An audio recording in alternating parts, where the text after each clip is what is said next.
Sarboah jadi penjahat, Delsa jadi figuran, Dede jadi penjahat, Ferdi jadi pemeran utama, Ai jadi pemeran utama. Selamat sebut bang. Siap, kita kider aja langsung ke filmnya.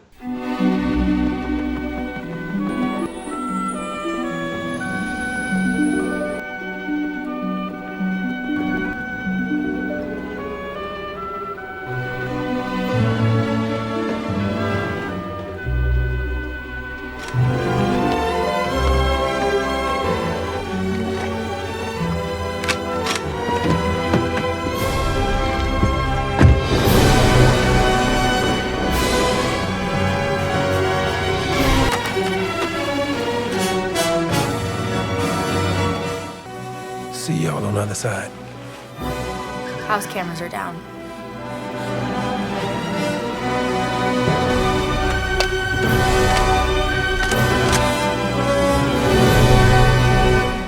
Eye in the sky. In position.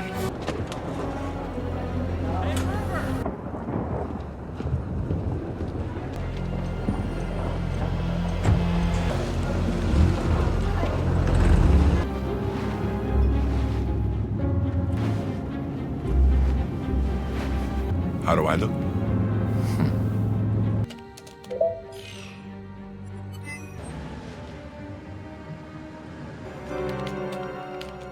Front door is clear. We're in. Tiny Dancer is arriving.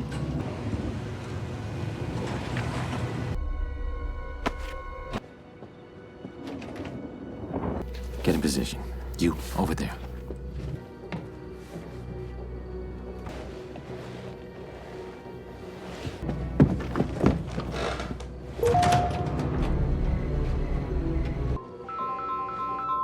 Hi. It was good.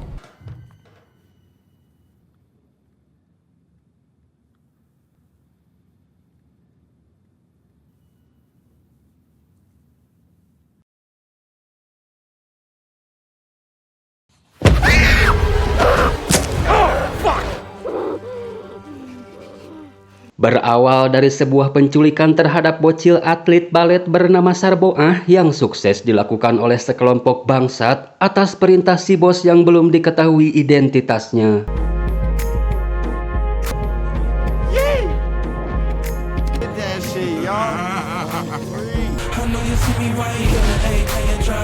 Neng Sarboah pun dibawa ke suatu tempat terpencil terpelosok di tengah hutan yang terletak di Samarinda. Dan kini kita pun diperlihatkan sosok si bos beliau bernama Dede yang nyuruh para garong amatir ini, di mana bos Dede memberi aturan kalian semua tidak boleh menampakkan wajah dan harus memakai nama samaran. Tidak perlu tahu siapa bocil itu, yang jelas dialah yang akan membayar kalian, dan pembayaran itu baru akan cair setelah orang tuanya memberikan tebusan. Jadi tugas kalian sekarang adalah menjaga si Neng Sarboah selama 24 jam supaya tidak kabur. Di sini juga sudah disediakan tempat tidur yang bersih, dapur full makanan, dan yang paling jos, rumah ini memiliki bar. Tapi sebagai jaminan kalian tidak akan macam-macam, bos Dede menyita seluruh alat komunikasi yang mereka miliki. See you in 24 hours, my lovely pack of rats.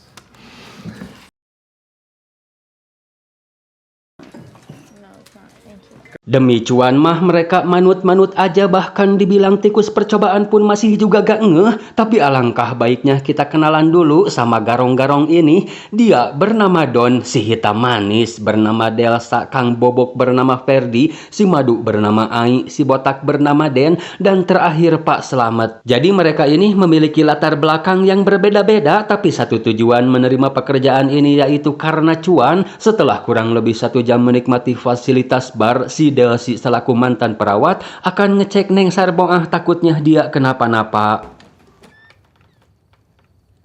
Dengan penuh rasa takut, Neng Sarboah minta dipulangkan ke rumah orang tuanya. Jelas itu tidak akan dikabulkan. Setidaknya si Sarboah minta supaya dilepaskan penutup matanya. Katanya sangat takut karena kapoekan. Si Sarboah juga mengeluhkan tangannya yang sakit karena borgolnya kekencengan. Merasa karena dia bocil, si Delsa pun menurutinya. Biar bagaimanapun, mana bisa bocil ini melawan kami semua seorang diri. Si Delsa pun berjanji tidak akan menyakitimu karena kami ditugaskan untuk menjaga dan memastikan keselamatanmu.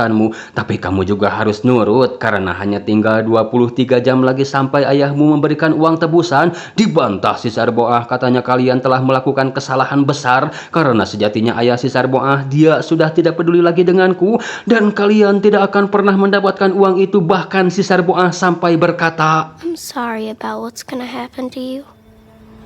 I'm gonna leave you alone now. Mendengar hal itu, si Delsa pun menceritakannya pada Pak Slamet karena Pak Slamet adalah orang yang dipilih Bos Dede sebagai pimpinan garong ini dan perlu mencari tahu siapa ayah yang sebenarnya daripada kita malah mendapat zong. Lantas dia pun akan pergi untuk mengeceknya. Pak Slamet yang tidak tahu kalau si Sarboah sudah tidak memakai penutup mata, dia pun panik karena takut wajahnya dikenali, tapi katanya si Sarboah tidak memperhatikannya sama sekali. Lantas Pak Slamet pun memaksa si Sarboah supaya mengatakan nama ayahnya. Christophe Lazar.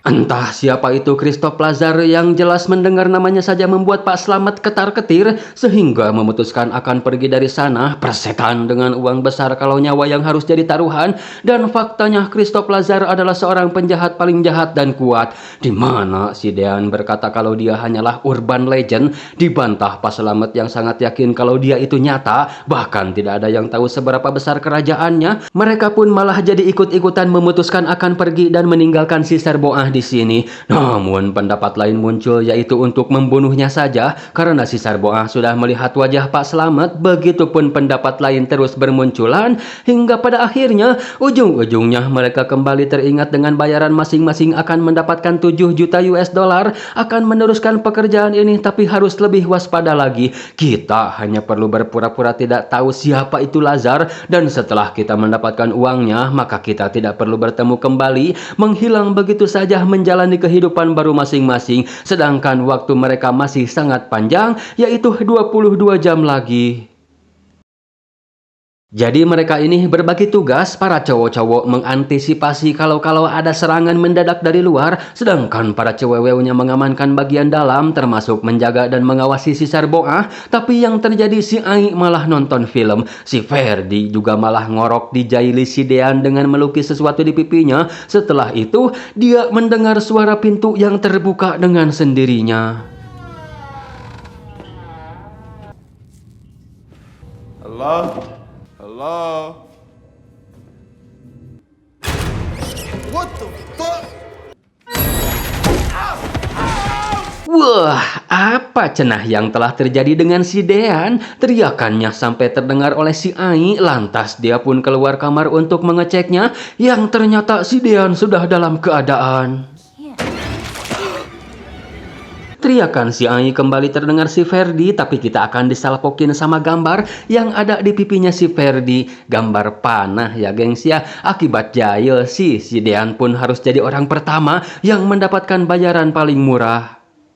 Mereka pun berkumpul untuk menganalisa kira-kira apa yang membuat kepala si Dean bisa buntung dan teringat dengan si Christophe Lazar, di mana beberapa tahun lalu tersiar berita dengan korban serupa sama seperti si Dean yang telah dilakukan oleh salah satu top global anak buah si Lazar bernama Valdez. Tapi 3 anak buah penting si Valdez semuanya sudah tertangkap FBI curiga dengan si Sarboah yang merupakan keturunan darah si Lazar. Mereka pun akan memeriksanya dan yang terlihat si Sarboah sedang ngeringkuk, tidak ada yang mencurigakan. Mereka pun berpikir kalau di sini pasti ada si top global Valdez. Rencana untuk kabur pun kembali tersirat dan yang terjadi di balik pintu tiba-tiba saja ada tralis yang sangat sulit untuk didobrak. Kengerian yang sesungguhnya baru akan dimulai tatkala seluruh jendela rumah secara otomatis tertutup besi.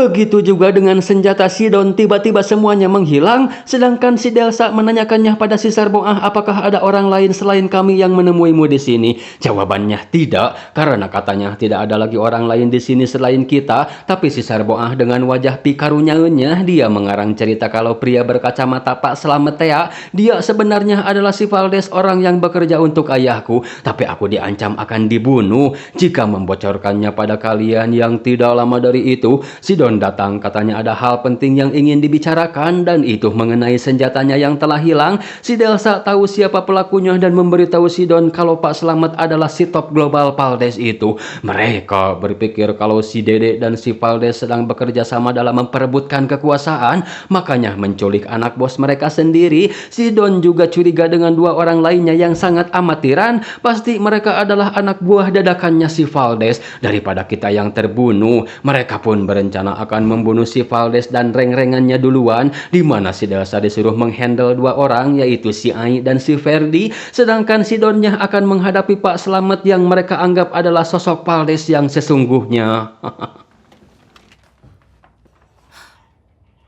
Sangat cepat sekali, baru juga beberapa langkah, sesuatu sudah terjadi dengan Sidon. Lantas si Delsa pun langsung mencari Pak Slamet dengan mengancam si Ai supaya mengatakan di mana dia. Pak Slamet yang tidak tahu apa-apa pun kaget, tapi setelah mendengar penjelasan si Delsa, Pak Slamet merasa kalau si bocil Sarboah sengaja melakukan itu untuk mengadu domba kita. Dia pun minta si Ferdi supaya membunuhnya, dan setelah itu kita akan pergi dari sini. Tapi tetap dicegah si Delsa karena si Sarboah sudah mendapatkan simpati darinya, dan si Delsa juga berjanji akan menjaganya. Melihat perdebatan mereka, si Sarboah pun kini mulai bete, yang ternyata Guys. Put it down, or you can...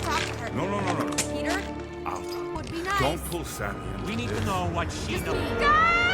Sammy, shut the fuck up! What the fuck?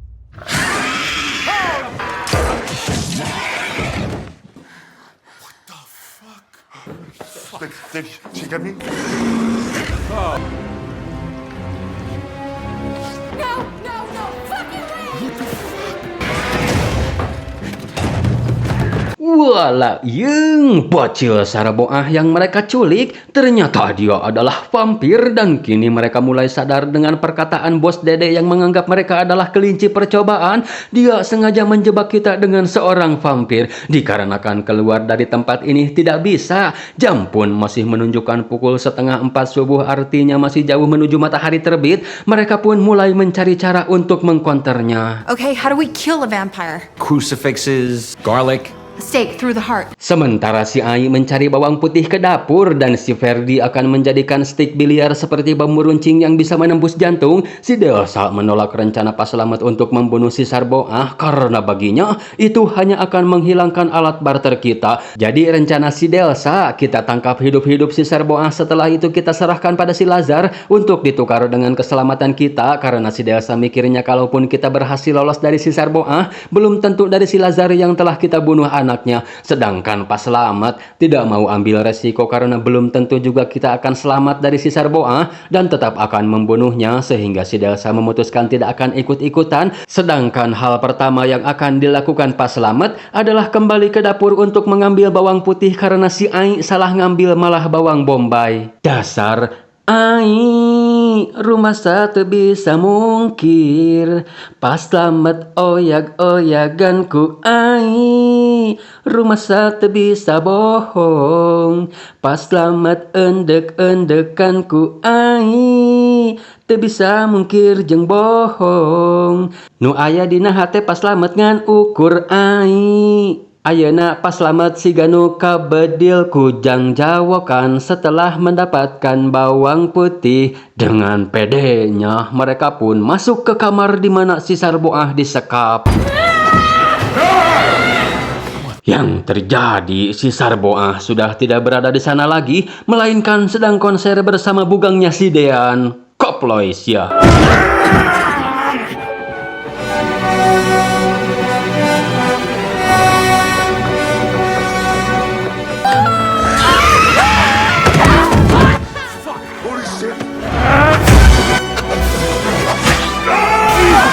Oh, Christ!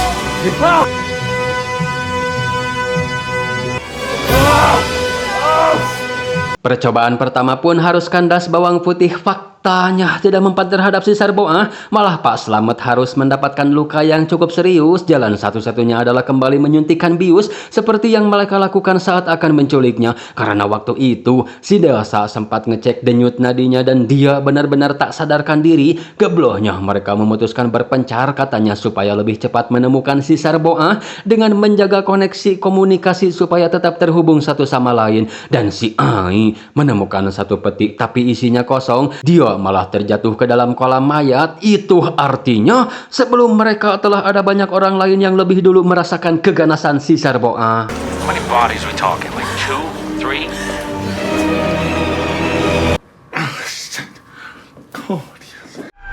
Peter! I got a splinter.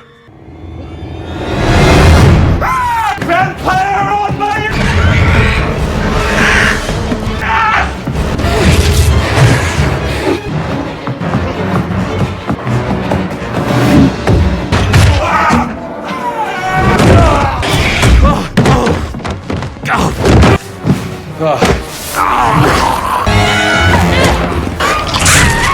Wah, apakah infeksi di sini berlaku, gengs? Untungnya mereka berhasil menyuntikkan obat bius dan si Sarboah benar-benar tidak sadarkan diri.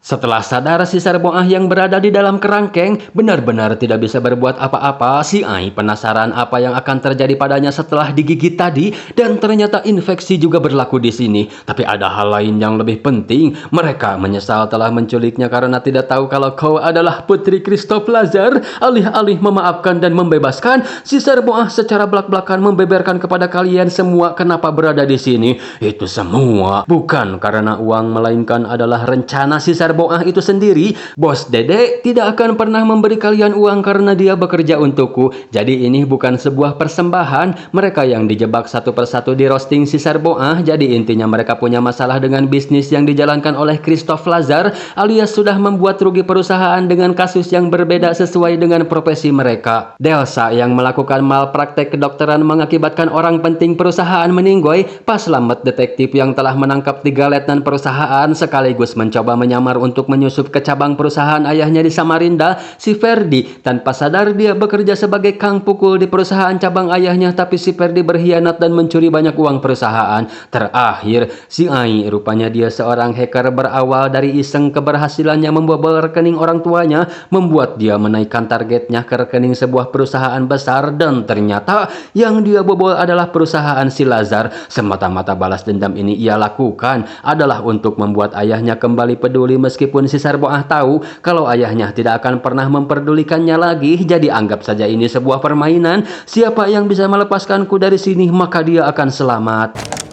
He's fucking lying, moron. Si Ferdi kemakan omong kosong si Sarboah, yang lain hanya mencegah saja. Secara terpaksa si Delsa harus nembak si Ferdi yang akan mencoba membebaskan si Sarboah. Ujung-ujungnya si Delsa juga yang harus mengobati luka si Ferdi. Dan di saat itu Pak Slamet yang berjaga membuat sebuah kesepakatan. Sarboah akan memberitahu jalan keluar dan melepaskan Pak Slamet jika dia bersedia membukakan jerujinya. Si Sarboah yang lebih dulu mengatakan jalan keluar melalui pintu rahasia di rak buku. Manusia ribuan tahun itu ditolol-tololin oleh Pak Slamet dengan tidak menepati janjinya untuk menemukan jeruji yang padahal jelas baja atau biji sekalipun tidak akan ada yang bisa nahan si Sarboah. Dan kini dia semakin murka karena telah dikhianati Pak Slamet.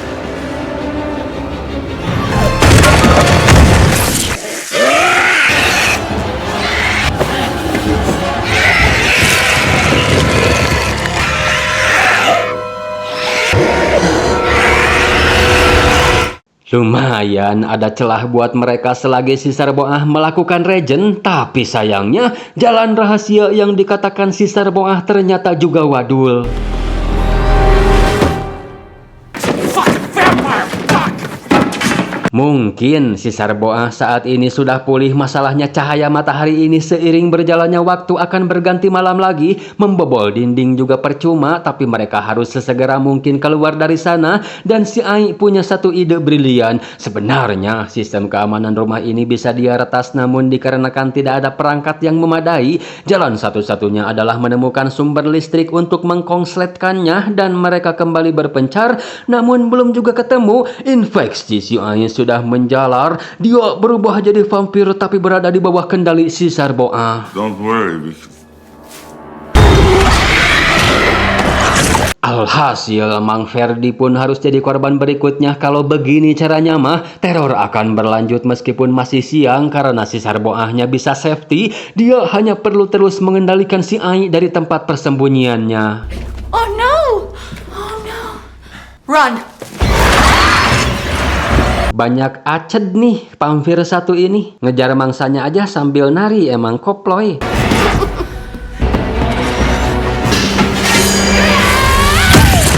Ya, kini yang tersisa tinggal mereka berdua saja. Tapi tiba-tiba pintu rahasia rak buku terbuka dengan sendirinya. Dan ternyata itu bukan wadul. Mereka pun dilema antara itu benar jalan keluar atau perangkap lain. Tapi tidak ada salahnya juga untuk dicek. Yang ternyata di sinilah pusat kendali rumah yang dikendalikan langsung oleh Bos Dede. You one of them! Ternyata Bos Dede ini juga vampir. Jadi Bos Dede ini dulunya adalah rekan Pak Slamet. Ternyata Bos Dede lah yang membantu Pak Slamet untuk menangkap 3 letnan perusahaan sekaligus penyusupan ke perusahaan cabang Samarinda. Dan setelah diketahui oleh si Sarboah, dia merubah Bos Dede menjadi vampir. Di bawah ancaman keluarganya akan dibunuh, Bos Dede terpaksa harus menurutinya apa yang diinginkan si Sarboah. Bos Dede di sini tidak akan membunuh Pak Slamet melainkan menawarkan sebuah kesepakatan. Jadi Bos Dede ini sudah muak terus-terusan berada di bawah perintah Sarboah. Dia akan memberikan apa yang diinginkan Pak Slamet asalkan mau membantunya untuk membunuh si Sarboah. Bukan hanya itu, Bos Dede sudah memberitahu si Lazar kalau di sini sedang ada masalah serius. Dianya sendiri sedang OTW ke sini. Jadi sekali tepuk kita dapat 2 lalat, bunuh ayah dan anak itu, maka kita akan jadi penguasa. Bite me. Kelemahan terbesar Pak Slamet kalau sudah berurusan dengan uang media mau-mau saja. Dan kini Mas Slamet pun telah resmi menjadi vampire.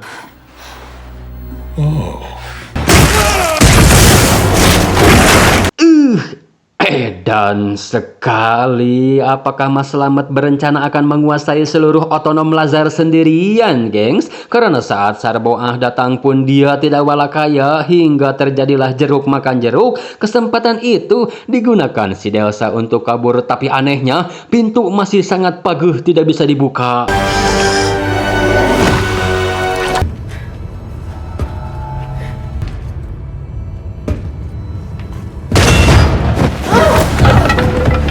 Setelah menghabisi penginfeksinya, ditambah Mas Slamet juga telah mendapatkan darah Sarboah. Hal itu menjadikan dirinya vampir terkuat, berkali-kali lipat lebih kuat dari Sarboah. Sadar Sarboah tidak cukup kuat untuk melawan Mas Slamet, dia pun minta si Delsa untuk membantunya dan benar-benar berjanji setelah ini akan melepaskannya. Well, well, well.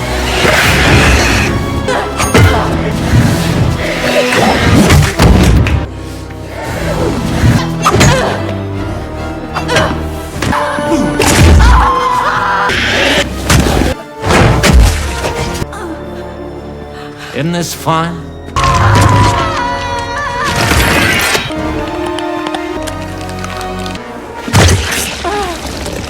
Wah, ini udah gak ada manusia lagi, gengs. Berdasarkan teori si Ai dan Bos Dede, mereka terinfeksi oleh si Sarboah dan dapat dikendalikan olehnya. Menurut dia, hal serupa bisa terjadi tatkala dia sudah menginfeksi si Delsa seraya memberi perintah untuk membunuh si Sarboah.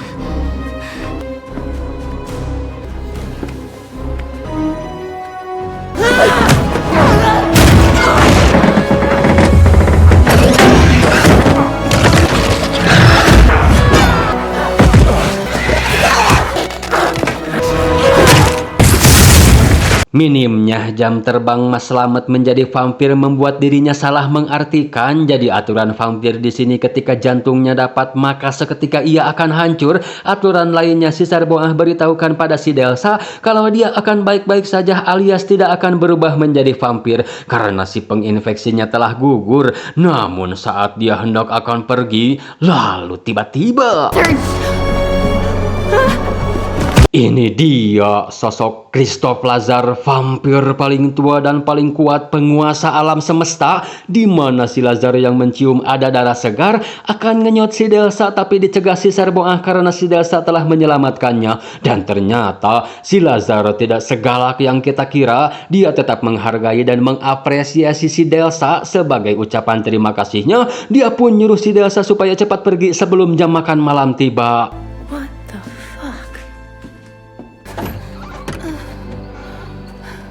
Turn blood to stone. Atosan.